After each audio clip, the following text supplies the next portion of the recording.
To celebrate the 20th anniversary of ISC Squared, the founders and early contributors to the organization were gathered together in April 2009 for the first time since the dawning days of the organization.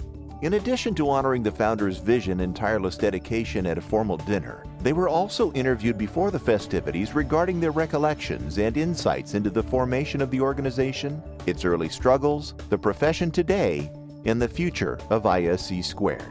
This is part 2 of a 4-part interview compilation that looks at the early challenges of the organization.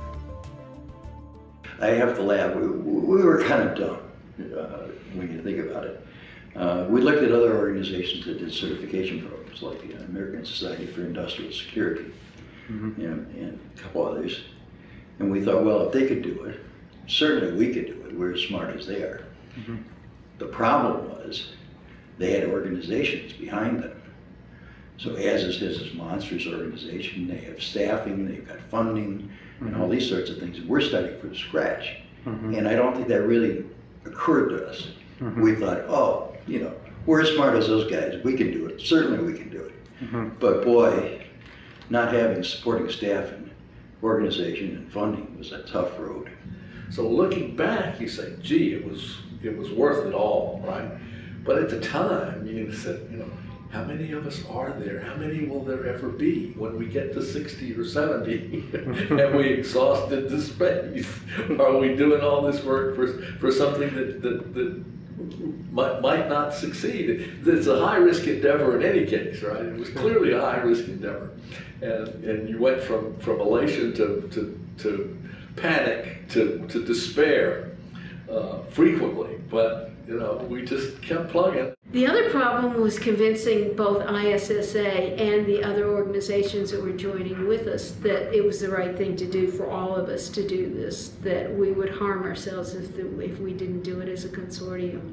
The first meeting I met with them, I think there were like about 7 of us, and our discussion was, should we have an exam, or is that necessary in order to make our field a serious, to make our field be considered seriously professional, or is that necessary?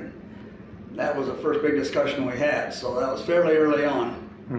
And when we made the decision an exam was absolutely necessary, along with some other items. And certainly funding was a major challenge. In those days, I think we threw around the term of $500,000, and we went, you know, how do we find that kind of money? And the second thing, of course, was how do we find, you know, in a not-for-profit, how do you find the volunteers? How do you find the volunteers that will show up, that will be consistent, and that have the intellect to do the kinds of things we want to do? Trying to get someone who would work with us as a, let's say, a priority customer or client that wanted to do a quality job and work with us rather than us being downstream from their major clients and customers, I think was a process we had to look seriously at. So developing with a testing agency that would give us the quality we wanted and focus on our interests was a big struggle. Yeah, I think there were 2 main challenges. One was in those days it was considered very much an American-based certificate, and clearly we've done a huge amount of work over the intervening years to change that perception. Although in some parts of the world it is still perceived as that, although you know, the reality is it's very much an international certificate now. But the other problem was that we had something like, in the UK, we had something like 23 CISSPs. We didn't run any exams in the UK, we didn't run any training courses. It was very difficult to get people to sit for an exam without training. It was very difficult to get training organisations to help us run training courses if there was no exam to sit. So it was a little bit of a catch-22 situation, really. The information security profession at that time wasn't that widely known within the Asian region. And you also had people that were in the IT department that did a bit of security as part of the job function. There weren't very many people that had actually devoted, you know, their entire time towards information security.